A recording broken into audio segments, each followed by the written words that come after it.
General Pervez Musharraf کا قوم سے خطاب بطور چیف ایگزیکٹو چارج سنبھالنے کے بعد 17 اکتوبر 1999 کو جنرل پرویز مشرف نے قوم سے خطاب کیا اور اپنی ترجیحات جس میں نیشنل سیکورٹی کونسل کا قیام اور 7 نکاتی ایجنڈے کا اعلان کیا۔ 7 نکاتی ایجنڈا: نمبر 1 قومی اعتماد اور اخلاق کی تعمیر نو، نمبر 2 وفاق کا استحکام، بین الصوبائی غیر ہم آہنگی کا خاتمہ اور قومی یکجہتی کی بحالی، نمبر 3 ملکی معیشت کی تعمیر نو اور سرمایہ کاروں کے اعتماد کی بحالی، نمبر 4 امن امان کی یقین بحالی اور فوری انصاف کی فراہمی، نمبر 5 قومی اداروں کو سیاست سے پاک کرنا، نمبر 6 نچلی سطح تک اختیارات کی منتقلی، نمبر 7 فوری احتساب سول اور ملٹری ڈھانچوں کا یقینی اور شفاف احتساب۔ National security council chief executive Pakistan general Pervez Musharraf نے 17 اکتوبر 1999 کو قوم سے خطاب میں نیشنل سیکورٹی کونسل کے قیام کا اعلان کیا۔ NSC نیشنل سیکورٹی کونسل کا بنیادی مقصد ملکی معاملات چلانے میں کابینہ کی رہنمائی کرنا۔ National security council chief executive کی سربراہی میں کام کرے گی، جس کے بقیہ 6 ممبران میں بحری اور فضائی افواج کے سربراہان، قانونی، مالیاتی، خارجہ امور اور داخلہ امور کے ماہرین شامل ہوں گے۔ اس کے علاوہ دیگر امور کے قومی ماہرین think tank national security council کی مدد کرے گا۔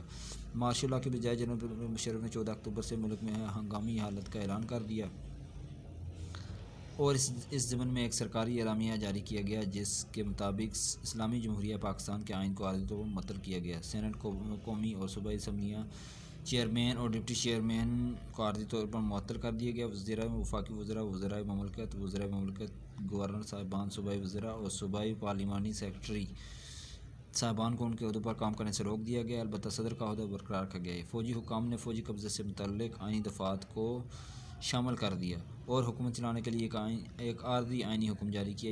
یہ تمام اقدامات فوجی قبضے کے بعد پیدا ہونے والے آئینی و قانونی خلا کو پُر کرنے کے لیے اٹھائے گئے۔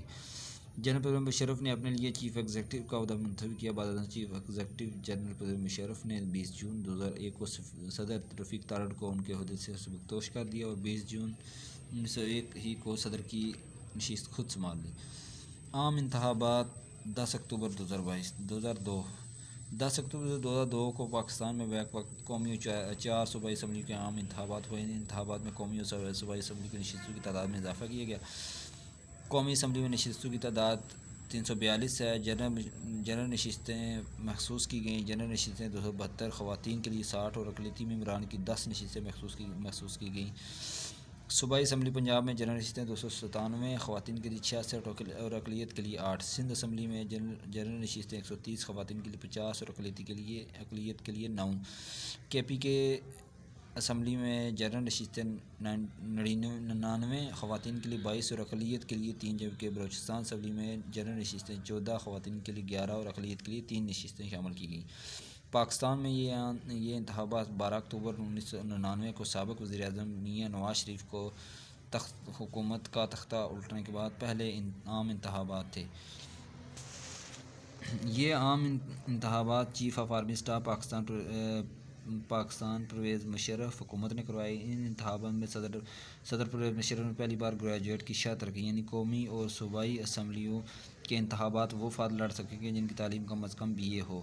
2008 کے عام الیکشن کے بعد عدالت عظمیٰ نے BA کی شرط ختم کر دی۔ اس طرح ان انتخابات میں بہت سے پرانے چہرے اور منجھے ہوئے سیاستدان تعلیمی شرط پوری نہ ہونے کی وجہ سے الیکشن نہ لڑ سکے۔ اس لیے قومی اور صوبائی اسمبلیوں میں بہت سے نئے اور نوجوان چہرے رکن اسمبلی بن کر سامنے آئے۔ جس طرح پرانے سیاستدان جو تعلیمی شرط پوری نہ ہونے کی وجہ سے الیکشن سے باہر ہو گئے اور نئے چہرے سامنے، اسی طرح پاکستان کی سیاست میں ان الیکشن میں بہت سی نئی پارٹیاں اور اتحاد دیکھنے کو ملے۔ ان عام انتخابات میں سب سے بڑا اتحاد دینی جماعتوں کا تھا، جس نے پاکستان کے عوام کو نہ صرف بلکہ پوری دنیا کو حیران کر دیا۔ اس اتحاد کا نام مجلس عمل تھا۔ نواز شریف کے ملک بدر ہونے کی وجہ سے مسلم لیگ بہت سے حصوں میں بٹ گئی، جس میں نمایاں مسلم لیگ نون اور مسلم لیگ ق رہی۔ مسلم لیگ نون گروپ قومی اور صوبائی اسمبلی میں کوئی خاص کامیابی حاصل نہ کر سکی، جبکہ نئی مسلم لیگ ق قومی اسمبلی کی نشستوں میں سر فہرست رہی۔ وزیر اعظم بھی اسی جماعت سے بنے اور تینوں صوبائی پنجاب، سندھ، بلوچستان کی صوبائی اسمبلیوں میں بھی اپنی جماعت کے وزیر اعلیٰ بنانے میں کامیاب رہی، ماسوائے KP کے۔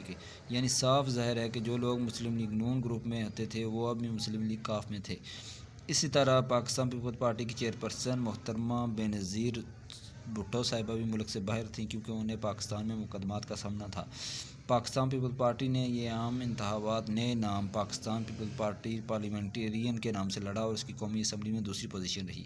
صوبہ سندھ کی صوبائی اسمبلی میں پاکستان پیپلز پارٹی پارلیمنٹیرین کی پوزیشن پہلے نمبر پر ہونے کے باوجود وزیر اعلیٰ اس جماعت کا نہ بن سکا۔